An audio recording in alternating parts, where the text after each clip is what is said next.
안녕하십니까, 무틀란TV입니다. 투자자 피해가 1조 원대에 달하는 라임 자산 운용 사태가 시간이 가면서 점점 의혹이 커져 또 다른 권력형 게이트가 될 조짐이 나타나고 있어 주목됩니다. 라임 자산 운용 사태는 라임 투자금 상당액이 회수 불가능한 상태에 빠져 소액 투자자들이 피해를 보는 일이 발생해 금감원이 이를 조사하던 중에 라임 펀드 운용을 실질적으로 지휘했던 이종필 부사장이 잠적해 조사가 지체되고 있는 상태입니다.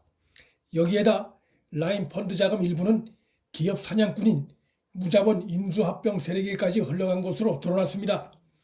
그런데 조사가 이어지던 중에 라임 펀드 투자금 상당액이 현 정권과 매우 가까운 A씨가 운영하는 회사로 흘러가 소실된 정황이 드러났다는 소문이 돌고 있는 가운데 청와대 경제수석실 파견 근무를 한 금감원 출신 김모 전 행정관이 청와대 재직 시절 금감원 조사에 수시로 개입한 정황이 드러나 파장이 권력형 게이트로 비화되고 있습니다. 라임 펀드로부터 투자받은 현 정권과 가까운 A씨 관련한 일부 매체의 의혹 보도는 아직 확인되진 않고 있으나 그가 이번에 총선 불출마를 선언했는데 그 이유가 이번 라임 사태와 관련된 것이라는 의심이 일고 있고, 검찰 조사가 진행되면 이 부분에 대해서도 조만간 진상이 드러날 것으로 전망됩니다. SBS 취재 결과 청와대 경제수석실 출신 김모 전 행정관이 라임 펀드 이종필 부사장과는 강남 유흥업소를 함께 자주 찾았을 정도로 가까운 사이였다는 충격적인 사실이 밝혀졌습니다. 청와대의 경제수석실 소속 행정관이 수많은 소액 투자자들로 하여금 피눈물을 흘리게 한 라임 사모펀드의 자산운용 책임자와 강남 유흥업소를 수차례 출입했다는 사실 한 가지만으로도 현 정권의 도덕성은 지탄받아 마땅합니다. 그 둘이 그런 곳에서 만나 무슨 대화를 나눴을지는 안 봐도 뻔합니다.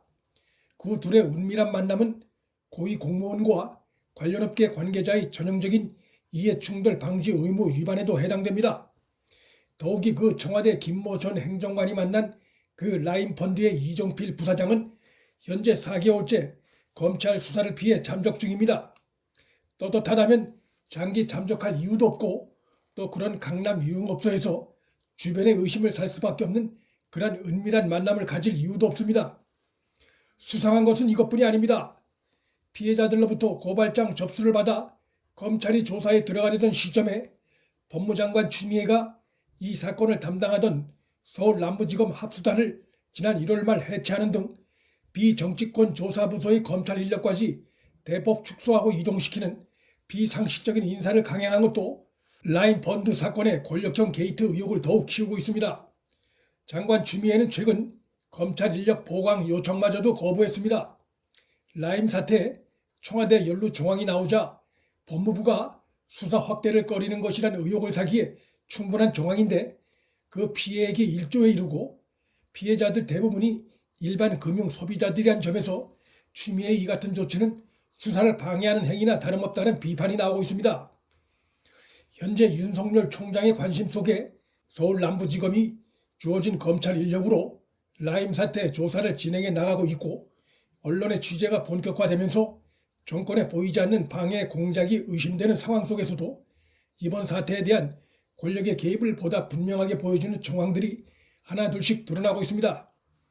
SBS 취재로 라임 펀드 사태에 청와대 행정관의 개입 의혹이 최초 보도됐을 때 청와대에선 김 전 행정관이 라임과 관련해 금감원에 어떤 지시도 한 사실이 없다고 했었는데, SBS가 입수한 녹취록에 의하면 청와대 김모 전 행정관이 라임 펀드 금감원 조사를 맡고 있다는 생생한 대화 내용이 나옵니다. 라임 펀드에 대한 금감원 조사를 맡고 있다는 것은 청와대 김모 전 행정관이 금감원의 어떤 형태로든 수사를 방해하는 쪽으로 지시를 했을 가능성을 강하게 시사합니다. 여기에 국민일보의 추가 취재 결과 김모 전 행정관이 금감원에 라임 관련 검사가 어떻게 돼가느냐고 한 차례가 아닌 수시로 여러 차례 물어본 정황이 포착됐습니다.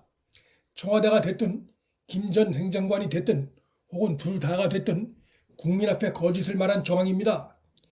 이번 사건이 단순 펀드 비리 사건이 아닌 권력형 게이트임을 시사하는 또 다른 핵심 인물이 있습니다. SBS 녹취록에 라임 사태 강력 로비를 한 인물로 등장하는 김모 회장이란 인물인데 그의 지금까지 드러난 행적은 기업 사냥꾼에 가깝습니다. 그런데 그도 라임 펀드의 이정필처럼 지금 잠적 중에 있어 소액 투자자에게 천문학적인 피해를 입힌 라임 사태 연루 2명의 핵심 인물 모두 잠적 상태라는 것은 이번 사건이 배후가 있다는 것을 강력하게 시사하는 대목입니다. 김모 회장은 청와대 김모 전 행정관과 광주 동양으로 알려져 있습니다. 하지만 두 사람이 단지 동양이란 이유만으로 이번 펀드 피해 사건을 설명하기엔 석연찮은 점이 많습니다. 무엇보다 청와대 행정관이 기업 사냥꾼과 펀드 사기범과 유착했음에도 그에 대한 처벌이 제대로 이루어지지 않은 것은 청와대 감찰이 제대로 작동하지 않았거나 아니면 배후 누군가 그를 뒤바지는 인물이 있을 가능성이 높습니다. 즉 청와대 김모 전 행정관과 김 회장 사이에 제3의 인물이 존재할 가능성이 강하게 제기되는 대목입니다. 김모 전 행정관은 이 정치권 실세가 권력 모초에 제기한 로비에 의해서 움직인 하수인 중에 한 명일 가능성도 있습니다. 아무리 청와대 소속 행정관 신분이라고 하지만 독단적으로 금감원 조사에 수차례 개입하기는 어렵습니다.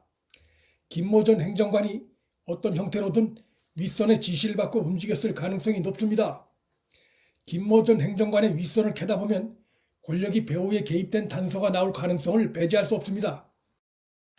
검찰은 총선을 앞두고 조사를 일시 중지시킨 다른 사건들과 달리 이번 라임 펀드 사건은 총선 기간 중에도 수사를 계속해오고 있습니다. 이것은 윤석열 총장이 그만큼 이번 사건을 심각하게 보고 있다는 것이며 총선 기간이라도 조사를 놓칠 수 없다는 판단을 한 방증입니다. 이로써 총선 후 유재수 감찰 무마 사건과 울산시장 선거 개입 사건 그리고 라임 펀드 사건 등 적어도 이 세 가지 대형 사건 수사가 전국의 핵으로 떠오를 가능성이 커졌고 이 세 사건 조사를 놓고 검찰과 권력이 치열하게 맞붙을 것으로 전망됩니다. 윤 총장이 권력의 수사 방해에 대비해 치밀한 사전 준비를 해나가고 있는 것으로 보입니다. 문틀란TV 여기서 마칩니다. 구독과 좋아요, 방송 공유, 알림 설정은 방송 제작에 큰 힘이 됩니다. 시청해 주셔서 감사합니다.